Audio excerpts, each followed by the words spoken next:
Hello everyone, तुम्हा सर्वांचं खूप खूप स्वागत आपल्या युट्यूब चॅनल मध्ये. तर तुम्ही थंबनेल पाहिलंच असेल, इन्फॉर्मेटिव्ह व्हिडिओ आहे आजचा, सर्वांसाठी युजफुल पण राहील, फ्रुटफुल पण राहील. तर काय करायचंय, तुम्ही एक पेन पेपर घेऊन बसणे, जेणेकरून जे पॉइंट्स इम्पॉर्टंट आहेत ते नोट डाऊन करण्यासाठी तुम्हाला हेल्प होईल. फक्त ऐकणे हा सोल्युशन नसतो. जर आपल्याला खरंच स्मार्ट वर्क करायचे तर त्यासाठी आपल्याला नोट डाऊन केलेले पॉइंट असायला पाहिजे, जे की आपल्याला वारंवार रेफरन्स म्हणून यूज करता येतील. तर आजचा हा व्हिडिओ कोणासाठी आहे, कोण हा व्हिडिओ पाहायला पाहिजे, तर याबद्दल मी इन्फॉर्मेशन सुरुवातीला देतो. तर सर्वात पहिलं, ज्या मुलांनी एक्झाम दिली नीटची त्यांच्यासाठी हा व्हिडिओ आहे. म्हणजे रिझल्ट चांगला असेल किंवा रिझल्ट खराब असेल, या दोघांसाठी हा व्हिडिओ युजफुल आहे. त्यानंतर ज्या मुलांनी 11th आणि 12th ला नवीन ऍडमिशन घेतलं त्या मुलांसाठी पण युजफुल आहे. त्यासोबत या व्हिडिओच्या शेवटी एक खूप छान असं सरप्राईज आहे तुमच्यासाठी, तुम्हा सर्वांसाठी. कोणत्याही बॅच मध्ये तुम्ही असले तर त्या सर्वांसाठी आपल्याकडे खूप छान असं सरप्राईज आहे. तर चला न टाइम वेस्ट करता आपण चालू करूया या व्हिडिओ मध्ये काय डिस्कशन करणार आहोत. तर सर्वात पहिलं, ज्या मुलांनी नीटची एक्झाम दिली त्यांचा रिझल्ट लागला. तर रिझल्ट लागल्यानंतर आपल्याला रँक वरून हे क्लिअर समजतं की आपला नंबर लागू शकतो का नाही. लागू शकतो अशा मुलांनी ऐका, ज्यांचा नंबर लागू शकतो त्यांनी सरळ सरळ एक लिस्ट बनवा की आपल्याला कोणतं कॉलेज भेटू शकतं किंवा आपल्याला कोणती ब्रांच भेटू शकते. फॉर एक्झाम्पल आपण म्हणलं BMS भेटू शकतं, BHMS भेटू शकतं, BAMS भेटू शकतं, BDS भेटू शकतं किंवा अदर दॅन दॅट. ठीक आहे, मग आपल्याला जे काही आपल्याला पाहिजे त्यात कोणतं कॉलेज आपल्याला भेटू शकतं मार्क्स नुसार ते सर्वात पहिलं अनालाइज करा. ठीक आहे, आता यामध्ये तुम्हाला छोट्या छोट्या अडचणी येतीलच, 100% येतात की कोणतं कॉलेज सिलेक्ट करू, कोणतं कॉलेज बेस्ट राहील, कोणत्या कॉलेजमध्ये अकॅडमिक शेड्यूल बेस्ट असतो. तर यासाठी तुम्हाला थोडंसं कन्सल्टंटची गरज लागेल. विदाउट कन्सल्टंट तुम्ही हे डिसिजन घेऊ नका. थोडे पैसे जाऊ द्या, परंतु जर बेस्ट कॉलेज भेटलं तर तो फील, तो जो आपला प्रिपरेशन करण्याचा आपला जो जर्नी आहे तर त्याचा एक छान असा स्टार्टिंग पॉइंट आपल्याला भेटतो. तर सर्वात इम्पॉर्टंट काय समजलं, ज्यांना ऍडमिशन घ्यायचंय, ज्यांना ऍडमिशन भेटू शकतं तर त्या मुलांनी कन्सल्टंट ला अप्रोच करा. कन्सल्टंट थ्रूच तुम्ही कॉलेजला जा. थोडेफार पैसे जातील परंतु बेस्ट आपल्याला ऑप्शन सिलेक्ट करता येतं. ठीक आहे, त्यानंतर ज्या मुलांना थोडेसे कमी मार्क आहेत परंतु त्यांना डबल रिपीट करायचं नाहीये किंवा त्या मुलांना असं वाटत असेल की पुढच्या वेळेस जर पेपर आणखीन टफ आला किंवा कसाही आला तर माझी इच्छा नाहीये पेपर द्यायची, तर त्या मुलांनी ज्या ठिकाणी तुम्हाला ऍडमिशन घ्यायचंय, प्रायव्हेट असो गव्हर्नमेंट असो, तर तुम्ही त्याचं प्रॉपर अनालिसिस करा. या प्रोसेस मध्ये तुम्हाला जर माझी हेल्प पाहिजे असेल तर तुम्ही युट्यूबला तुम्ही कमेंट बॉक्स मध्ये मेन्शन करू शकता. आपण त्यानंतर मॅन टू मॅन डिस्कशन करूया. चला नेक्स्ट पॉइंट कडे जाऊ. आता ऍडमिशन घेणारे बाजूला सरका. आता ज्यांना म्हणजे कॉलेजेसला ऍडमिशन घ्यायचे ते बाजूला सरका. ज्यांना रिपीट करायचे, सेकंड अटेम्प्ट द्यायचा आहे, ज्यांचे पॅरेंट पण रेडी आहेत सेकंड अटेम्प्ट साठी, पण काही डाऊट्स असतील तर तुम्ही मला कॉन्टॅक्ट करू शकता. मी पॅरेंटलाही तुमच्या बोलू शकतो, असा काही प्रॉब्लेम नाही. मग नेक्स्ट पॉइंट की सर सर्वात मोठी एक अडचण येत आहे की मी काय करू, नेमकं ऑनलाईन करू, मला रिपीट करायचंय, ऑनलाईन करू का ऑफलाईन करू. ठीक आहे, हा सर्वात मोठा प्रॉब्लेम आहे 2019 नंतर, म्हणजे कोरोनाच्या नंतर जे ऑनलाईनचं वादळ सुटलं तर त्यामुळं ऑफलाईनचं वादळ सुटलं. यामुळं आपल्याला थोडंफार असं होतं की मी या साईडला जाऊ का या साईडला जाऊ. तर मी तुम्हाला समजावून सांगतो, ज्या मुलांच्या कॉन्सेप्ट्स ठीक आहे एकदम क्लिअर आहेत, थेरॉटिकली तुम्ही एकदम स्ट्रॉंग आहात, तुम्हाला फिजिक्स रिलेटेड थिअरी मध्ये जास्त डाऊट नाहीये, तुम्हाला न्यूमेरिकलची प्रॅक्टिस कमी पडलेली आहे, ठीक आहे, ज्यामुळे की स्कोर कमी आला किंवा जे पाहिजे ते कॉलेज नाही भेटलं म्हणून तुम्ही रिपीट करताय, तर अशा मुलांनी कन्सेप्ट जर क्लिअर असतील तर सरळ तुम्ही हा वाला ऑप्शन सिलेक्ट करा. ज्यांचे कन्सेप्ट वीक आहेत, ठीक आहे, स्ट्रॉंग असतील, कन्सेप्ट स्ट्रॉंग असतील तर तुम्ही सरळ या साईडला. वीक असतील कन्सेप्ट ठीक आहे, आपण असं समजू की सर कन्सेप्ट खूप वीक आहे, तर काय करायचं, तर तुम्ही ऑफलाईनला जा, जिथे की तुम्ही मॅन टू मॅन फॅकल्टीशी डिस्कशन करू शकता, डाऊट सेशनचा तुम्ही वापर करू शकता. ठीक आहे, तिथे की तुमच्या कन्सेप्ट आणखीन थोड्याशा म्हणजे फिनिशिंग टच भेटेल तुम्हाला. बरोबर. तर आता तो काही जण काय म्हणतील की सर की ऑनलाईन, आता ठीक आहे कॉन्सेप्ट वाईज आपण ठरवलं की स्ट्रॉंग असेल तर ऑनलाईन, ठीक आहे, वीक असेल तर ऑफलाईन. मग सर यामध्ये आणखीन काही पॅरामीटर कन्सिडर करायला पाहिजे का, तर हो, काय पॅरामीटर असायला पाहिजे, ज्या मुलांचा कन्सेप्ट थोडासा प्लस मायनस आहे परंतु त्यांना घरी स्टडी करणं खूप छान वाटतं, त्यांचा घरी ते 8-8, 10-10 तास सेल्फ प्रिपरेशन करू शकतात, पॅरेंट्स सोबत राहिल्यानंतर त्यांना काहीच अडचण नाही, त्यांना सवय आहे प्रिपरेशनची, तर त्या मुलांनी घरी बसून ऑफलाईन प्रिपरेशन केलेलं चालतं. ठीक आहे, पण ज्यांचा कन्सेप्ट क्लिअर पण आहे, ठीक आहे, छान छान त्यांना कन्सेप्ट माहिती आहे, ठीक आहे, स्ट्रॉंग त्यांचा कमांड आहे, पण त्यांचा घरी अभ्यास होत नाही, तर त्या मुलांनी तुम्हाला सांगतो तर ऑनलाईन नाही तर ऑफलाईन ऑप्शन सिलेक्ट करू शकता. किंवा त्यामध्येही माझ्याकडे एक ऑप्शन आहे ज्यांचा कन्सेप्ट क्लिअर आहे, ते मुलं लास्ट इयर ज्या सिटीमध्ये प्रिपरेशन करत होते, फॉर एक्झाम्पल लातूर, नांदेड, पुणे, छत्रपती संभाजीनगर, अकोला, कुठलाही सिटी असो, तिथं जर तुम्ही प्रिपरेशन करत असले तर तुम्ही त्या सिटीमध्ये जा, तेच हॉस्टेल घ्या जिथे की लास्ट इयर तुम्ही प्रिपरेशन केला होता, किंवा तीच रूम घ्या आणि तिथून तुम्ही ऑनलाईन प्रिपरेशन करा. फक्त एक छोटासा अडचण काय येते की कन्सिस्टन्सी लागते ऑनलाईन मध्ये. मग असं जर बोललं की हा आजचा चॅप्टर ठीक आहे दुपारी नाही संध्याकाळी करतो, अरे संध्याकाळी तर माझा दुसरा शेड्यूल होता मी उद्या सकाळी करतो, असं पोस्टपोन केलेलं चालणार नाही. कन्सिस्टन्सी ऑनलाईन मध्ये खूप मॅटर करते. ऑफलाईन मध्ये काय बाय डिफॉल्ट आपल्याला जावंच लागतं, नाहीतर आजचा कन्सेप्ट आपल्याला नंतर कोण शिकवणार, हा मोठा प्रॉब्लेम असतो. म्हणून मुलांना ऑफलाईन मध्ये एक प्रॉपर कन्सिस्टन्सी असते. ठीक आहे, आता ऑफलाईन मध्ये काय थोडे एनर्जी कन्झ्युम होते, ठीक आहे, एनर्जी कन्झ्युम होते जाण्या येण्यामध्ये, क्लासमध्ये बसल्यामध्ये, आन्सर दिल्यामुळे, ठीक आहे, रिवाइज केल्यामुळे थोडी एनर्जी जास्त कन्झ्युम होते. ऑनलाईन मध्ये एनर्जी तेवढी जास्त कन्झ्युम होत नाही. तर आता तुम्ही ठरवा की तुम्ही कोणत्या सेगमेंट मध्ये बसता. ठीक आहे, हा तुम्हाला याच्या रिगार्डिंग जरी तुम्हाला काही इन्फॉर्मेशन पाहिजे असेल तर तुम्ही मला विचारू शकता. आता हे झालं ऑनलाईन किंवा ऑफलाईन ऍडमिशन घेण्यावरून. बरं, आता ऍडमिशन घेतलं सर, आता प्रिपरेशन कसं करायचं, इथून पुढे फिजिक्सचं प्रिपरेशन. मी फिजिक्स बद्दलच सांगेल बाळांनो. जरी तुम्हाला काही अडचण दुसऱ्या सब्जेक्ट रिलेटेड असेल तर तुम्ही मला कमेंट बॉक्स मध्ये सांगा, मी त्या रिगार्डिंग एखाद्या एक्सपर्टीजला विचारून मी तुम्हाला रिप्लाय देणार. रिप्लाय 100% भेटेल तुम्हाला, बिलकुल यामध्ये कुठल्याही प्रकारची अडचण येणार नाही, कारण एखाद्याच्या करिअर सोबत खेळण्यासाठी मी इथं थांबलेलो नाहीये. माझे वर्कलोड असून मी माझा एक्स्ट्रा टाइम काढून मी तुमच्यासाठी डेफिनेटली वर्क करेनच. ठीक आहे, आता ऍडमिशन घेतलं, ऑनलाईन असो ऑफलाईन असो, ठीक आहे, 2 ट्रॅक चालू झाले किंवा 3 ट्रॅक, जसे तुमचं इन्स्टिट्यूट चालवेल तसं. समजा 2 ट्रॅक चालू झाले, 2 ट्रॅकवर फिजिक्सचे 2 चॅप्टर चालू झाले. ठीक आहे, मग आपण रिपीट करतोय ना, आपण सेकंड अटेम्प्ट देत आहोत ना. ठीक आहे, तर सेकंड अटेम्प्ट आहे आपला नीटचा, तर सेकंड अटेम्प्ट आहे म्हणल्यानंतर आपल्याला लास्ट इयरला पूर्ण फिजिक्स मधली कुठली तरी एखादी 2 किंवा 3 ब्रँच वर आपल्याला खूप कमांड असते, खूप छान प्रिपरेशन केलेलं असतं, तर त्याचं ऍडिशनल प्रिपरेशन चालू ठेवा. समजा तुमचे 2 ट्रॅक चालू आहेत, तुमचे 2 ट्रॅक ऑलरेडी क्लासमध्ये चालू आहेत, तर तुम्ही यासोबतच तुमचं ऍडिशनल प्रिपरेशन चालू ठेवा. याचा अर्थ काय होतो सर, ऍडिशनल प्रिपरेशन म्हणजे काय बाळांनो, तुमच्याकडे आता टाइम जास्त आहे. ठीक आहे, हळूहळू हळूहळू जसं जसं सिलेबस पुढे जाईल तुमच्याकडे टाइम राहणार नाही. मग तुम्ही तेव्हा काय करणार, ठीक आहे, तर तेव्हा दररोजचाच अभ्यास दररोज होत नाही, पण आता तुमच्याकडे टाइम आहे, 2 ट्रॅक आहेत, त्या 2 ट्रॅक तुमच्या क्लासमध्ये चालू आहेत, ऑनलाईन असो किंवा ऑफलाईन असो, त्यासोबत प्लस ऍडिशनल तुम्ही कुठलीही एक ब्रँच फिजिक्सची चालू करू शकता.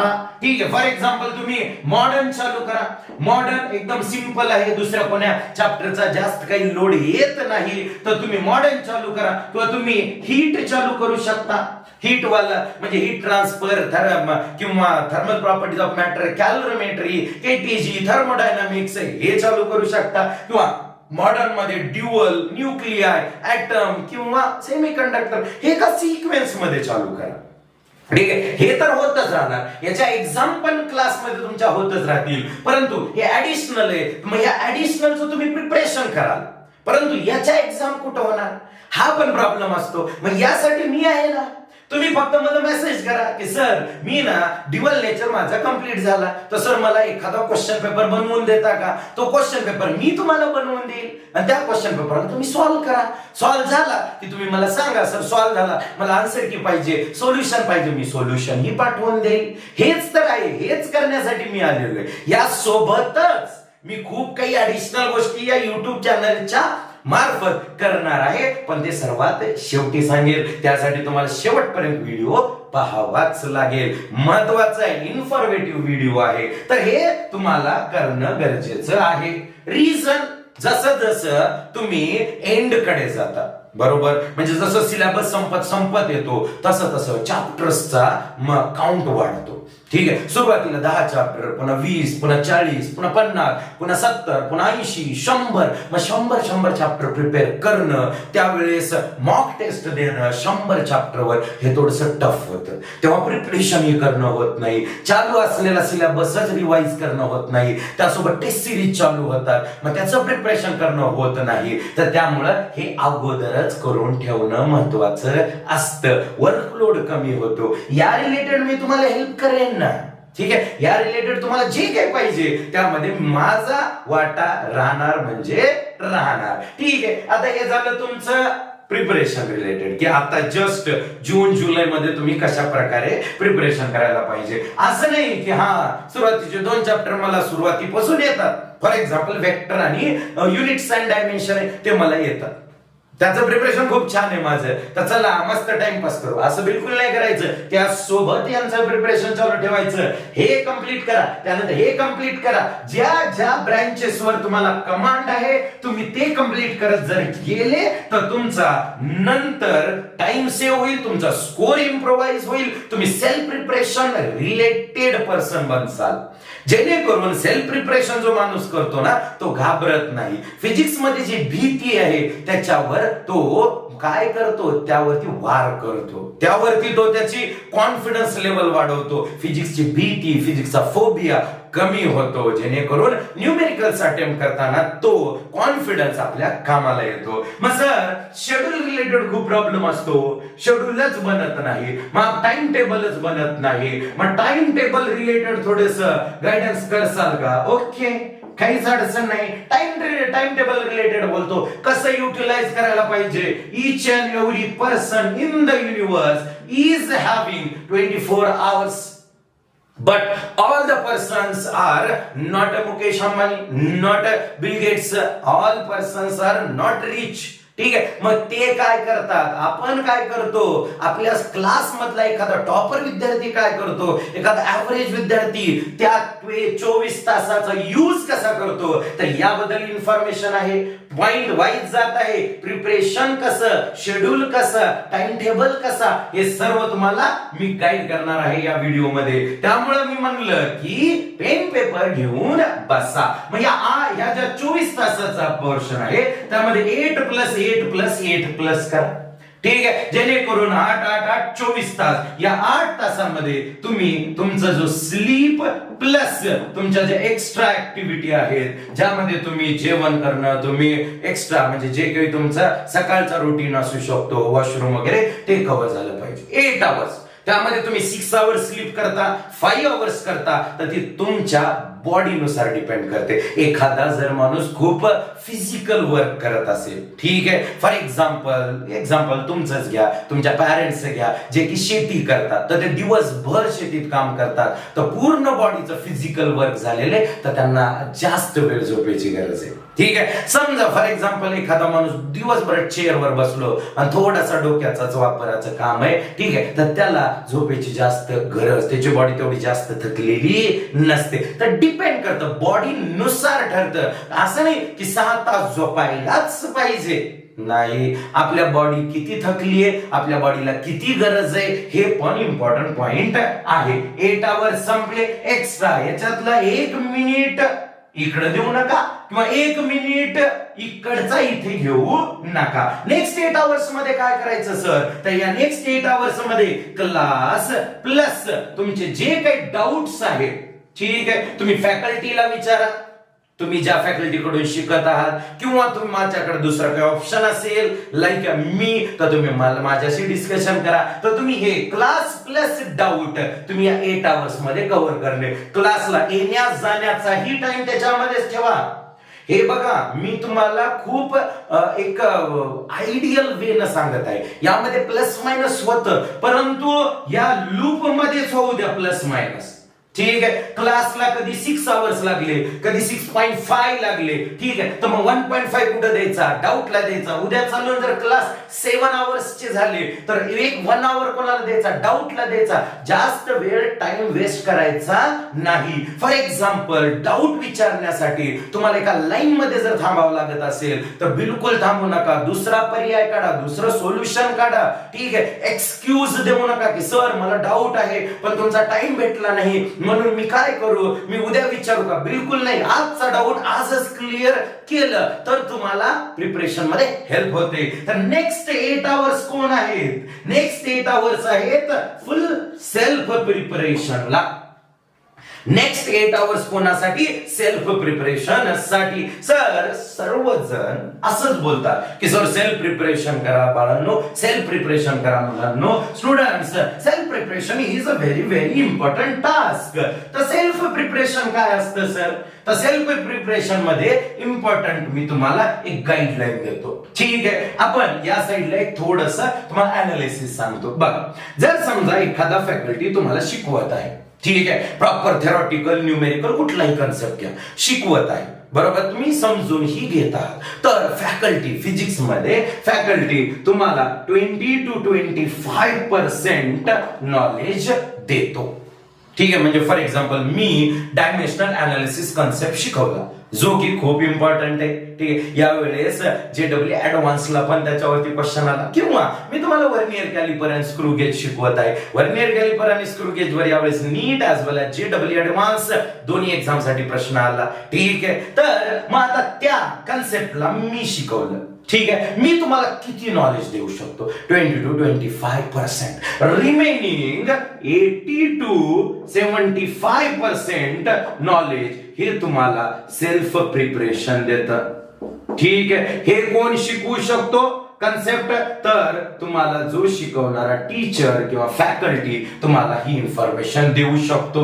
Vernier calliper related 20 to 25% faculty देणार, रिमेनिंग 80 to 75% कोण गेन करणार, तर तुम्ही स्वतः गेन करणार. कसं गेन करणार, तर तो कन्सेप्ट एखाद्या बुक मधून रीड करून, तो कन्सेप्ट ऍडिशनल न्यूमेरिकल सॉल्व्ह करून तुम्ही गेन करू शकता. परंतु तुमचा वाटा सिंहाचा आहे.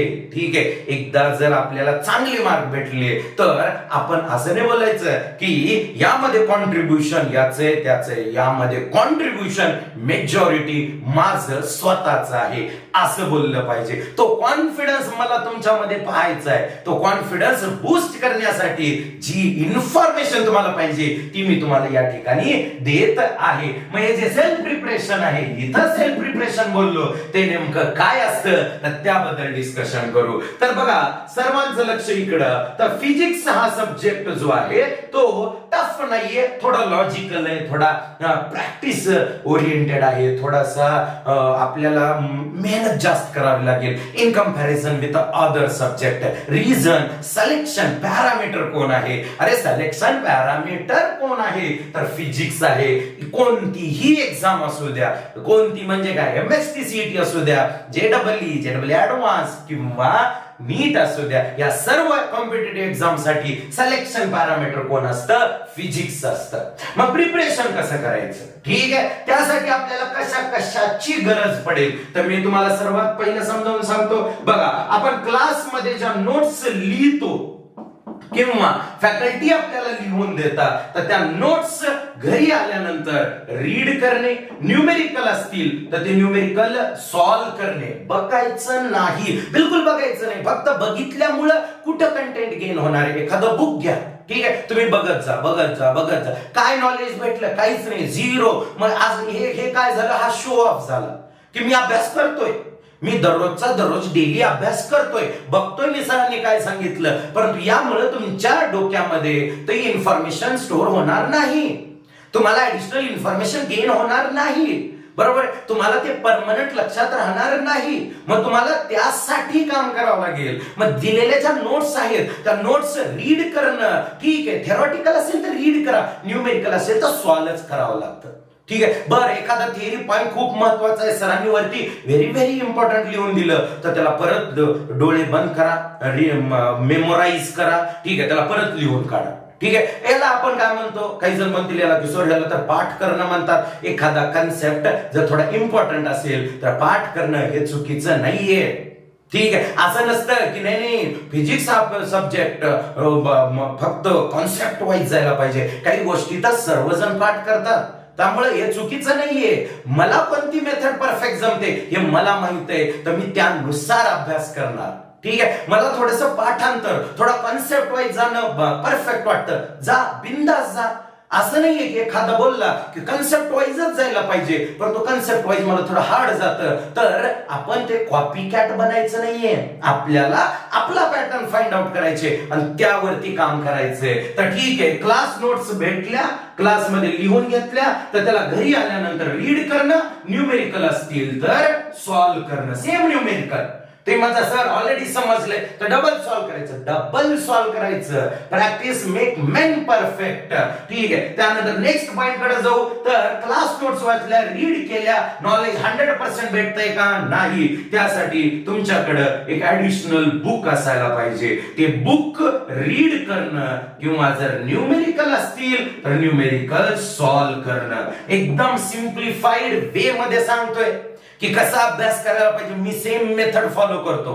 ठीक आहे, तुम्हाला जसं इथं लिहून दिलं ना, 20% टीचर शिकवेल, 80% तुम्हाला करायचे. माझ्यासाठी तर हे 100% स्वतः मलाच करायचे, कोणी नाही शिकवणार. ठीक आहे, मग यामुळे मी तुम्हाला सांगण्याचा प्रयत्न करतो, मी स्वतः या गोष्टी फील केलेल्या आहेत, मला या गोष्टी समजतात, म्हणून मी तुम्हाला सांगायचा प्रयत्न करतोय. ठीक आहे, मग आता तुम्ही म्हणता सर हे बुक काय आहे? हे बुक काय आहे? तर बुक म्हणजे एक तर सर्वात पहिलं तुमच्याकडे एनसीईआरटी असायला पाहिजे.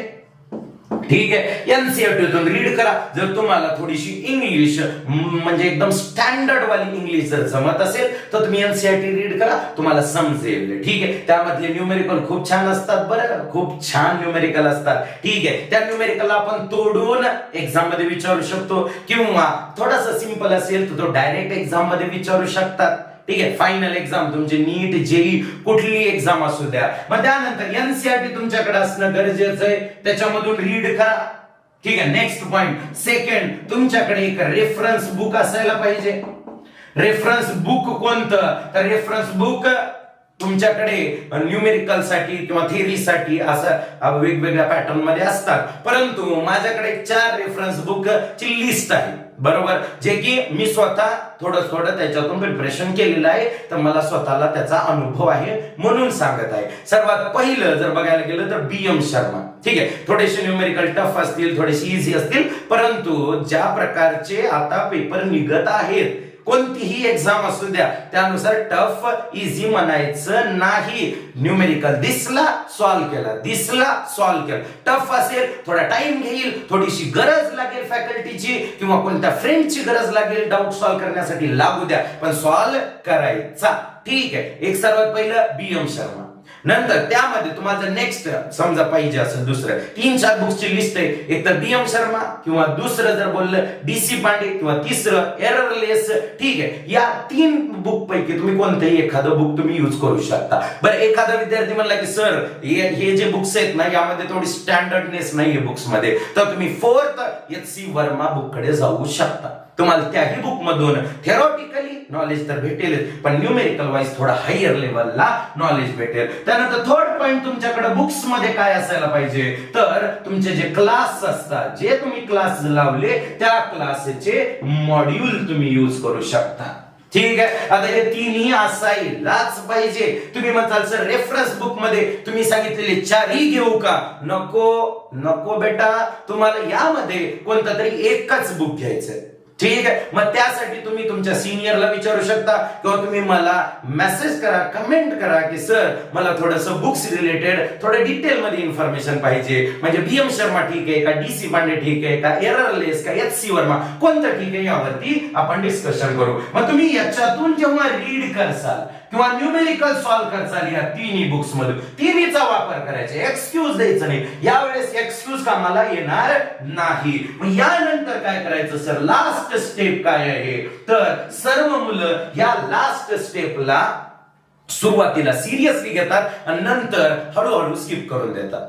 नंतर हळूहळू वाटतं की ठीक आहे चला, पूर्ण मार्केटमध्ये हजारो शॉर्ट नोट्स आहेत, हजारो माइंड मॅप आहेत, हजारो शॉर्टकट वाले बुक्स आहेत, तर तेच आपण डायरेक्ट फॉलो करू. काही गरज नाही.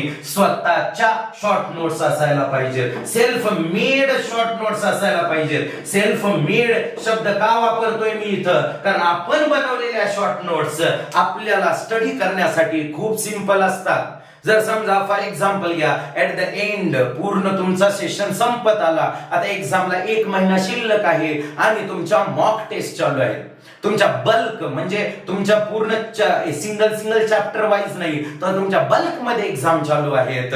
एकाच एक्झामला 10 चॅप्टर, 20 चॅप्टर, 50 चॅप्टर, 80 चॅप्टर अशी जर एक्झाम चालू असेल तर तेव्हा रिवाइज कसं करणार, तर तुम्ही बनवलेल्या शॉर्ट नोट्सच तुम्हाला कामाला येऊ शकतात. त्या व्यतिरिक्त तुम्हाला दुसरं काहीच कामाला येणार नाही. मग या शॉर्ट नोट्स मध्ये काय ऍड करायला पाहिजे, किती पोर्शन ऍड करायला पाहिजे, यासाठी मी एक थोडासा सेपरेट व्हिडिओ बनवेन. का बरं, कारण हा खूप इम्पॉर्टंट पॉइंट आहे. सेल्फ प्रिपरेशन मध्ये याचा वाटा खूप जास्त राहील.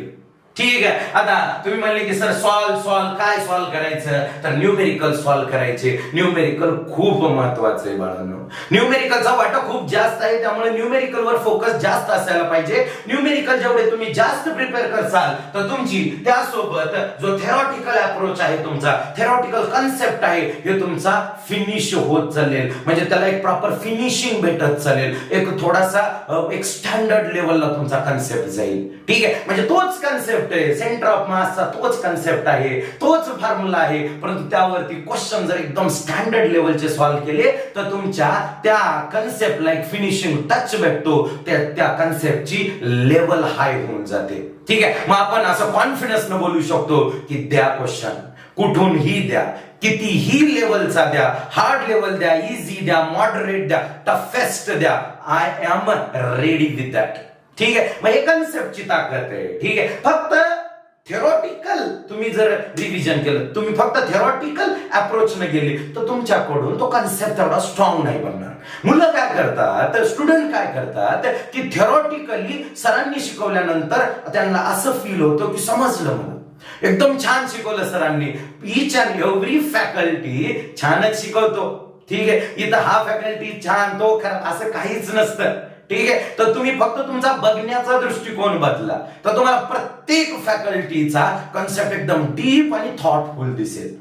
पण फक्त तो थेरॉटिकल कन्सेप्ट करून आपल्याला सोल्युशन नाही भेटणार. आपल्याला त्यावरती न्यूमेरिकल्सचा एक लेअर बाय लेअर न्यूमेरिकल्सचा जर थर तुम्ही वाढवत गेले की सुरुवातीला 10 न्यूमेरिकल केले, पुन्हा 20 केले, पुन्हा 50 केले, असे जर न्यूमेरिकल करत गेले ना तर तो कन्सेप्ट खूप जबरदस्त आणि डीप लेवलला तुमचा प्रिपेअर होतो. त्यानंतर जास्त रिव्हिजन करायची गरज नाही की हा 10 दिवस झाले रिवाइज करा, 20 दिवस झाले रिवाइज करा, काही गरज नाही. एकदा जर तुम्ही डीप मध्ये प्रिपरेशन केलं तर तुम्हाला परत शॉर्ट टर्म मध्ये रिव्हिजन करायची गरज पडत नाही. याचा एक्झाम्पल सांगतो. समजा तुम्ही एखाद्या फॅकल्टीकडे गेले आणि तुम्ही एखादा डाऊट विचारला. ठीक आहे. समजा त्या फॅकल्टीने तो चॅप्टर शिकवून 7-8 महिने झाले, तुम्ही विचारला डाऊट, लगेच सांगता. का बरं? फॅकल्टीकडे 7-8 महिन्यामध्ये टाइम होता, त्याच्यामध्ये ते रिवाइज करत होते का? नाही. तरी त्यांना आठवतं. याचं रिझन, फॅकल्टी जेव्हा प्रिपरेशन करतं तेव्हा ते एकदम डीप मध्ये प्रिपरेशन करतं. ज्या प्रकारचे नीट किंवा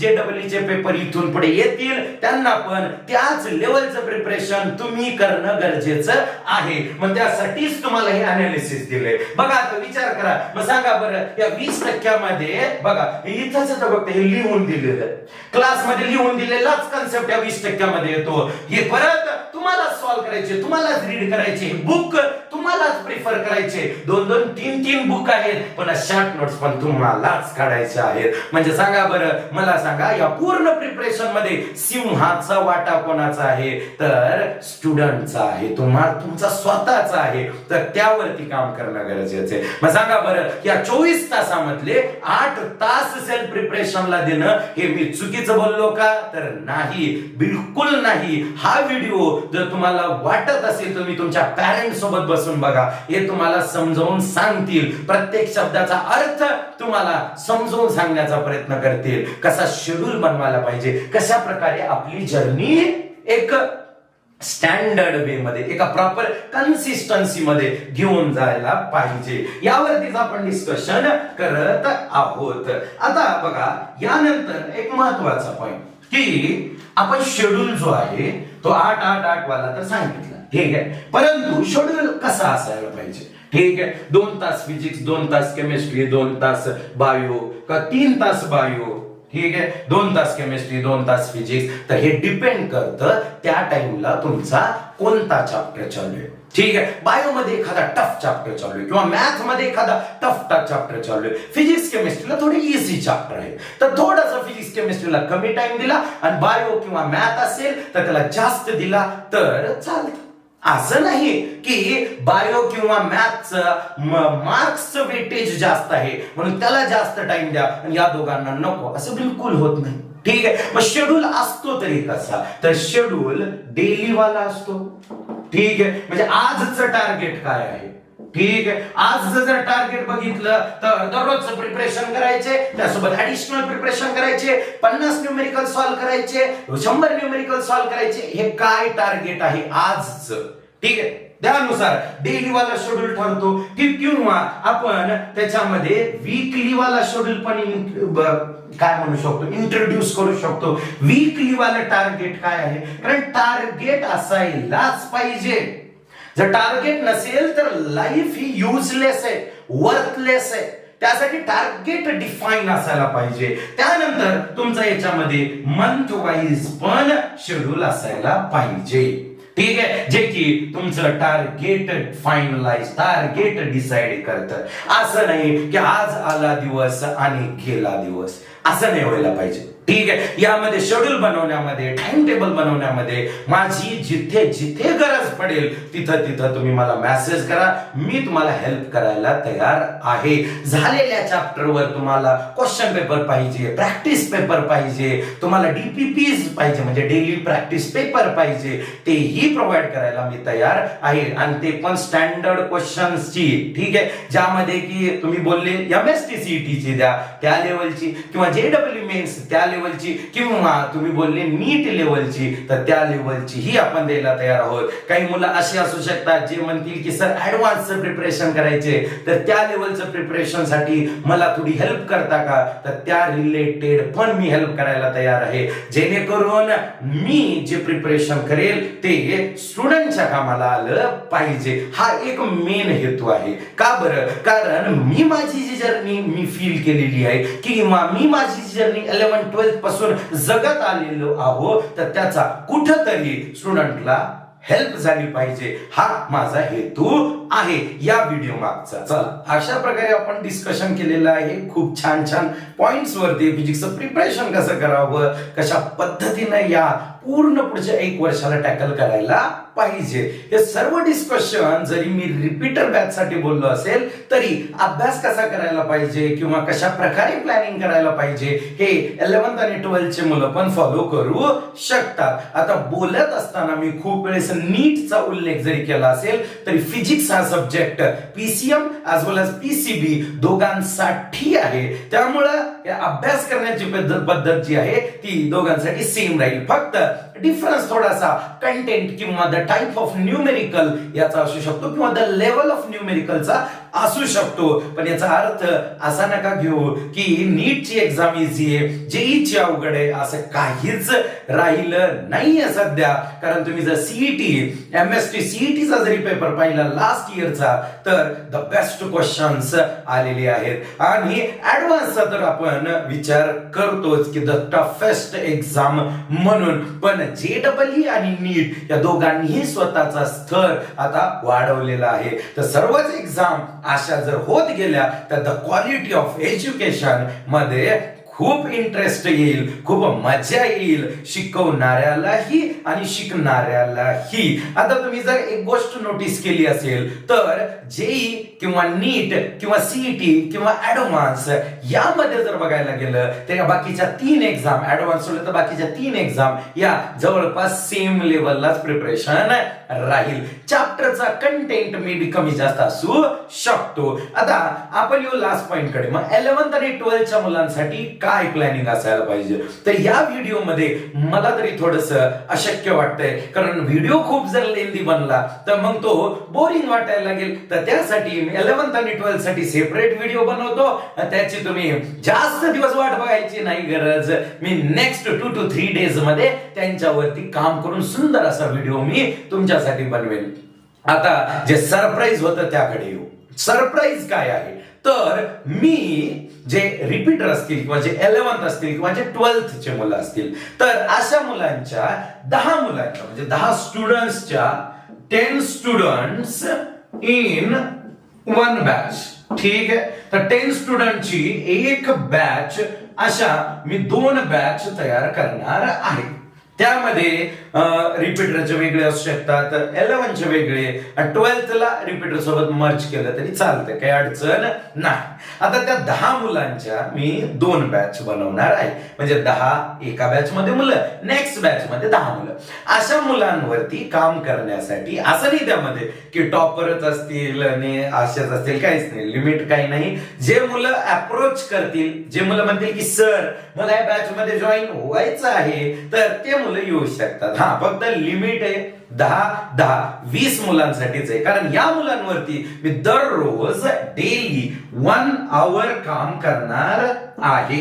1 तास मी काम करेल त्याच्यावरती. माझा ऍक्च्युअल मध्ये माझे ऑफलाईन क्लासेस असतात, मी ऑफलाईन शिकवतोही, त्यासोबत मी माझा पर्सनल टाइम मी तुम्हाला देण्याचं ठरवलेलं आहे. तर अशा 2 बॅच असतील, 10 मुलांची 1 बॅच, 10 मुलांची 1 बॅच, आणि 1 तास मी त्या बॅचला देणार आहे. त्यामध्ये मी डिस्ट्रीब्युशन कसं करेन, रिपीटरची कोणती असेल, 11th ची कोणती असेल, हे थोडंसं प्लॅनिंग माझं चालू आहे. तर तुम्ही कमेंट मध्ये मला सांगा की तुम्ही इंटरेस्टेड आहात का? इंटरेस्टेड असलेल्या मुलांना आपण जॉईन करून घेऊ. त्याचं काहीच असं लिमिट नाही की तुम्हाला 12th मध्ये एवढे मार्क्स, 11th मध्ये काही नाही. जे फर्स्ट कम फर्स्ट आहे त्या मुलांवरती मी काय काम करणार आहे, त्या 1 तासात मी त्यांच्याकडून काय करून घेणार आहे, हे आणखीन तुम्ही ब्लॅक बॉक्स मध्येच राहू द्या. ठीक आहे, याला हिडनच राहू द्या. ठीक आहे, याच्याबद्दल मी जेव्हा तुम्ही माझ्याशी जोडसाल तेव्हा मी त्याबद्दल इन्फॉर्मेशन शेअर करेल. तर अशाच इन्फॉर्मेटिव्ह व्हिडिओसाठी, अशाच नवीन वेगळ्या दृष्टिकोनाच्या व्हिडिओसाठी माझ्याशी जर कनेक्ट व्हायचं असेल तर तुम्हाला युट्यूबवर सबस्क्राईब करावं लागेल. तर भेटूया नेक्स्ट व्हिडिओज मध्ये. अशा मी सिरीज घेऊन येणार आहे, schedule related, content related, numerical related. यामध्ये काही जर तुमच्याकडून सजेशन असेल तर तुम्ही डेफिनेटली देऊ शकता, काहीच अडचण नाही. तर भेटूया अशाच एखाद्या इंटरेस्टिंग व्हिडिओ मध्ये. तर नेक्स्ट व्हिडिओची वाट पहा, सुंदर असा व्हिडिओ घेऊन येणार आहे. थँक्यू.